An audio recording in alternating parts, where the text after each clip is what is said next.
Hi everyone, welcome back to chemistry tactics.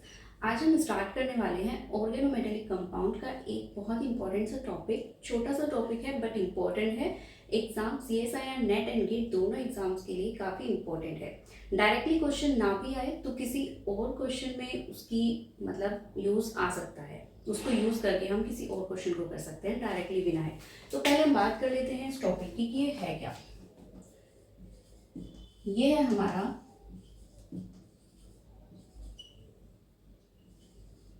to find out metal bonds।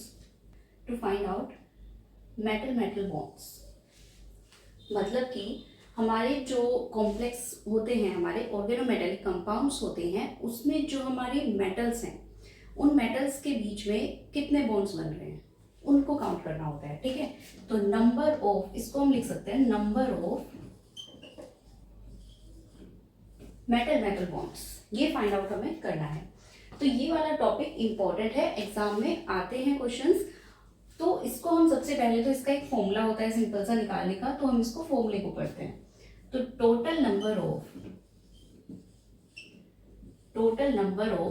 Metal bonds, ये metal को मैं करके लिख रही हूँ, समझ आना। Total number of metal bonds अगर हमें ये निकालने हैं तो हमें क्या करना पड़ेगा, इसके लिए एक फॉर्मूला होता है, equal to total number of metal bonds equals to 18 into n minus valence electron, total valence electron जो होते हैं हमारे,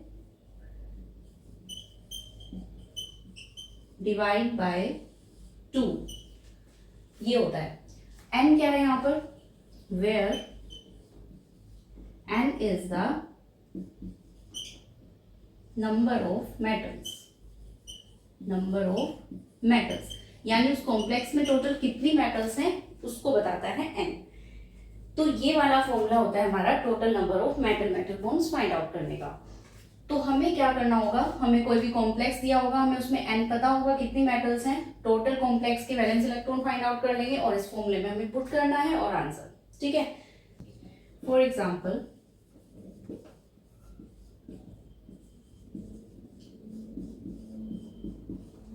ये, ठीक है, यहाँ पे हमें ये दिया हुआ है कि एक हमारी Mn मेटल है, CO हमारा लिगेंड है, इस तरीके का कॉम्प्लेक्स है।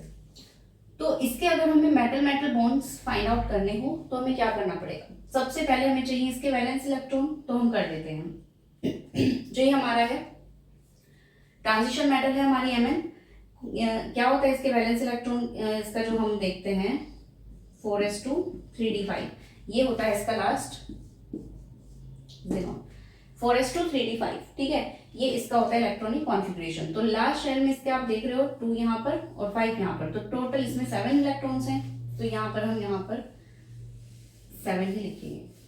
ठीक है, 7 वैलेंस इलेक्ट्रॉन, टोटल कितनी है 2, तो उसको मल्टीप्लाई करना पड़ेगा, प्लस टोटल CO लिगेंड है 10, और CO लिगेंड कितना कॉन्ट्रीब्यूट करते हैं, कितने इलेक्ट्रॉन कॉन्ट्रीब्यूट करते हैं 2। ठीक है, जो भी हमारे न्यूट्रल लिगेंड होते हैं वो हमें इलेक्ट्रॉन का जो डोनेशन करते हैं, कंट्रीब्यूशन करते हैं, वो 2 इलेक्ट्रॉन्स का करते हैं।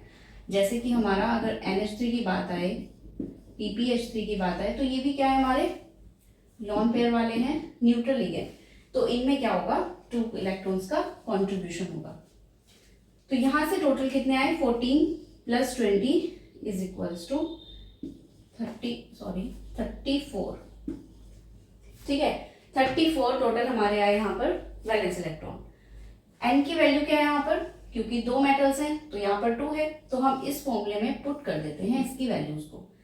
तो हम डायरेक्टली यहीं पर कर दें, नहीं चलो अलग से कर देते हैं, 18। अब हमें मेटल बॉन्ड्स फाइंड आउट करने हैं, तो 18 इंटू 2 माइनस वैलेंस इलेक्ट्रॉन है हमारे 34 divide by 2, 18 into 2 36 minus 34 divide by 2, 36 minus 34 2 divide by 2 is equals to 1, यानी यहाँ पर हमारे एक मेटल बॉन्ड है।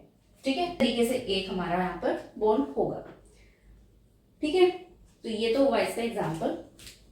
थोड़े से और एग्जाम्पल कर लेते हैं, एक और करते हैं और अच्छे से समझ आएगा। इसको नोट करना है तो कर लो।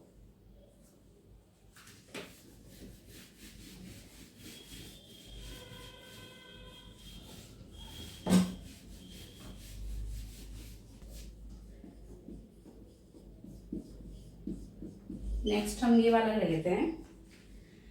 इसमें क्या होगा देखो, Fe इस बार जो हमारी आयरन है मेटल, इसका क्या कॉन्फ़िगरेशन होता है 4:3d6।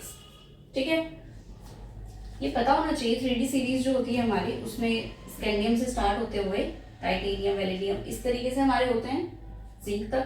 तो ये आपको पता ही होगा, बेसिक सी चीज है वो। 4:3d6, तो लास्ट हमारे कितने इलेक्ट्रॉन्स आए 8। तो यहाँ पर 8 इंटू टोटल कितनी मेटल्स हैं 3, तो 8 इंटू 3 प्लस CO लिगेंड फिर से 2 इलेक्ट्रॉन्स देगा और टोटल है कितने 12। तो यहाँ से ये हम कर देंगे इसको solve. 8 into 3 24 plus 12 into 2 24, total आए हमारे कितने 48। ठीक है, ये टोटल वैलेंस इलेक्ट्रॉन आए हैं, इस फॉर्मूले में पुट करना है।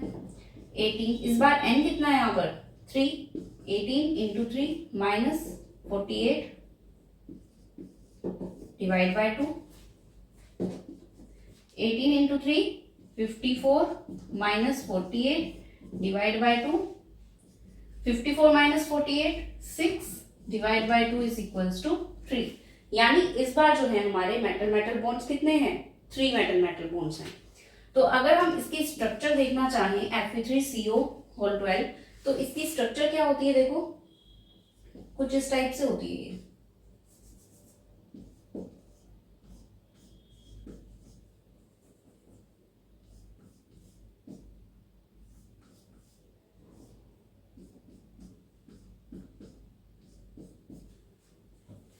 1 2 3 4 5 6 7 8 9 10 11 12, ये हो गया।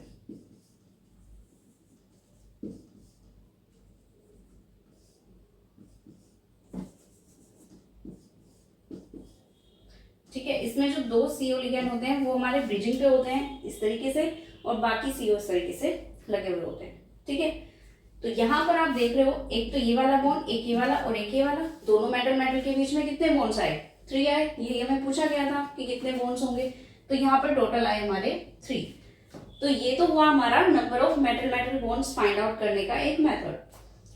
अभी हम इसी क्वेश्चन में एक चीज और निकाल सकते हैं, और वो क्या होती है number of metal metal bonds. ये तो देखो बिल्कुल डिफरेंट चीज है, ये फॉर्मूला बिल्कुल डिफरेंट है, बट अगर हमें यहाँ पर, ये पहली चीज हमने पढ़ी थी, अब हम इसी का एक और पार्ट पढ़ते हैं, number of metal metal bonds per metal atom. ये तो टोटल थे हमारे कि कितने हैं, अभी हमें फाइंड आउट क्या करना है पर मेटल एटम, एक मेटल एटम कितने बॉन्ड्स बना रही है। ठीक है, तो ये पर मेटल एटम के लिए थोड़ा सा डिफरेंट होता है फॉर्मूला, वो देख लेते हैं क्या होता है। इसके लिए क्या हम यूज करते हैं formula, 18 minus valence electrons total जो होंगे डिवाइड बाय n। ठीक है, इस बार ये फॉर्मूला होता है, तो n यहाँ पर वही सेम चीज जितनी मेटल है हमारी वो होती है 18 minus valence electron by n। अब इस क्वेश्चन को, यही वाला क्वेश्चन जो निकालने Fe3CO12 है, इसी के लिए हम निकालते हैं ये वाली चीज, metal metal bonds per metal atom. देखो इसमें बस क्या करना है फॉर्मूले में, वैलेंस इलेक्ट्रॉन कितने आए थे इसके 48 डिवाइड बाय n, n कितनी है 3, 18 माइनस 16 2। ठीक है, 18 माइनस 16 कितना है 2। तो यहाँ पर कहा गया है कि पर मेटल एटम, यानी एक मेटल एटम कितने बॉन्ड्स बना रही है 2, और ये हो भी रहा है। देखो अगर हम इस Fe की बात करें तो एक बॉन्ड ये बन रहा है, एक बॉन्ड ये बन रहा है। इसी Fe की बात करें तो एक बॉन्ड ये बन रहा है, एक बॉन्ड ये बन रहा है। इसी सॉरी ये नहीं, ये ठीक है, 2 मेटल, एक ये वाला Fe है, इसके भी एक इसके साथ और एक इसके साथ। तो पर अगर हम पर मेटल एटम की बात करें तो 2 बॉन्ड्स बन रहे हैं, टोटल मिलाकर 3 बन रहे हैं। ठीक है, यहाँ पर तो आपको डायरेक्ट स्ट्रक्चर दी हुई है, तो आपको अगर स्ट्रक्चर दे के रखे तो फिर तो आप डायरेक्टली देखकर बता दोगे, लेकिन अगर स्ट्रक्चर भी नहीं है तो हम इस तरीके से फाइंड आउट करते हैं। ठीक है, ये होता है हमारा फॉर्मूला इसका। अब हम एक और एग्जांपल करने वाले हैं इसका, उसमें भी हम ये दोनों चीज फाइंड आउट करेंगे, मेटल मेटल बॉन्ड्स टोटल और पर मेटल एटम।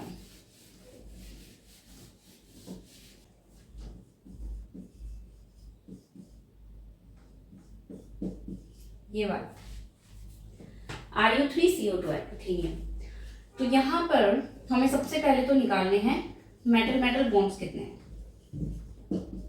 ठीक है, ठीक है। तो मेटल मेटल बॉन्ड्स कैसे निकालते हैं, अभी हमने फॉर्मूला देखा था 18n minus valence electron divide by 2। ठीक है, तो सबसे पहले हमें क्या फाइंड आउट करना है, यहाँ पर इसके टोटल वैलेंस इलेक्ट्रॉन काउंट करने हैं। n तो यहाँ पर 3 है क्योंकि 3 दी हुई है मेटल्स, तो 18 इंटू 3 माइनस वैलेंस इलेक्ट्रॉन निकाल लेते हैं।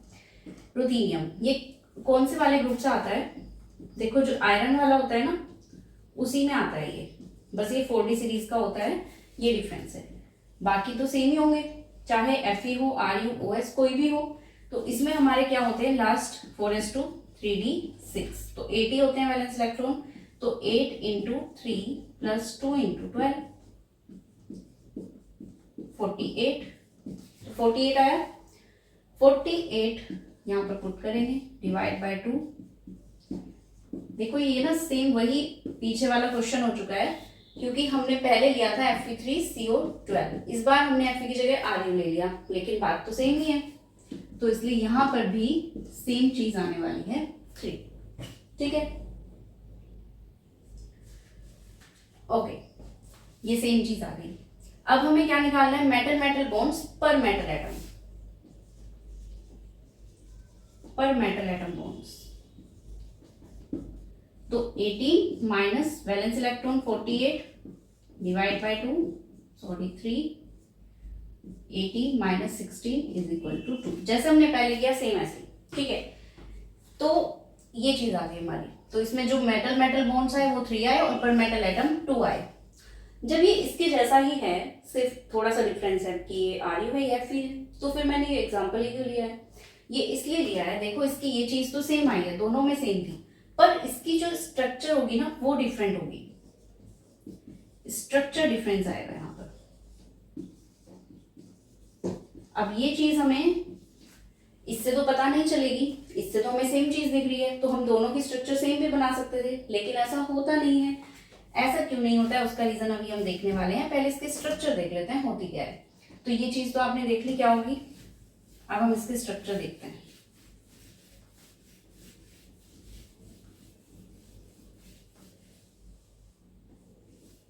देख Ru,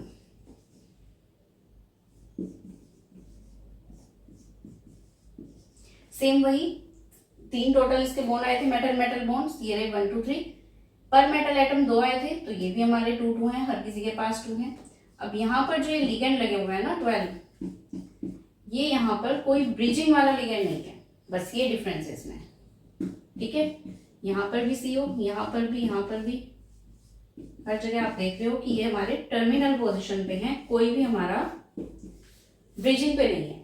ठीक है, तो ये डिफरेंस होता है हमारा इसकी स्ट्रक्चर में। अब ऐसा हुआ क्यों है कि Fe के इसमें ब्रिजिंग थी, हमारे 2 CO लिगेंड जो थे वो ब्रिजिंग में आ रहे थे इस तरीके से, लेकिन यहाँ पर नहीं आ रहे हैं। वो इसलिए क्योंकि जब हम डाउन द ग्रुप जाते हैं तो ब्रिजिंग जो होती है,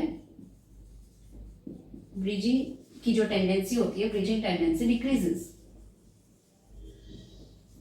ब्रिजिंग टेंडेंसी डिक्रीजेस, तो वो डिक्रीज हो जाती है, ब्रिजिंग नहीं हो पाती ड्यू टू लार्ज साइज। क्योंकि डाउन द ग्रुप क्या होता है, साइज इंक्रीज होता है, तो क्योंकि हमारा आयरन के कंपैरिजन में Ru का जो साइज है वो ज्यादा है, अब साइज ज्यादा होने की वजह से वहां पर ब्रिजिंग नहीं हो पाती। ठीक है, तो इस वजह से इसकी जो स्ट्रक्चर वो ये वाली है और आयरन की स्ट्रक्चर होती है वो ब्रिजिंग वाली थी। ठीक है, तो यहाँ पर हमने क्या देखा, आज की क्लास में हमने यही चीज देखी है, जो एक छोटा सा टॉपिक बट इंपॉर्टेंट टॉपिक कई सारे क्वेश्चंस के बीच में आ जाता है निकालने के लिए। ठीक है, metal metal atom, per metal atom. अभी इसमें और भी कुछ टॉपिक हैं इसी से रिलेटेड। एक चीज होती है कि मेटल मेटल बॉन्ड्स क्या होते हैं, एक चीज होती है कि मेटल मेटल बॉन्ड ऑर्डर क्या होता है, मेटल मेटल बॉन्ड ऑर्डर।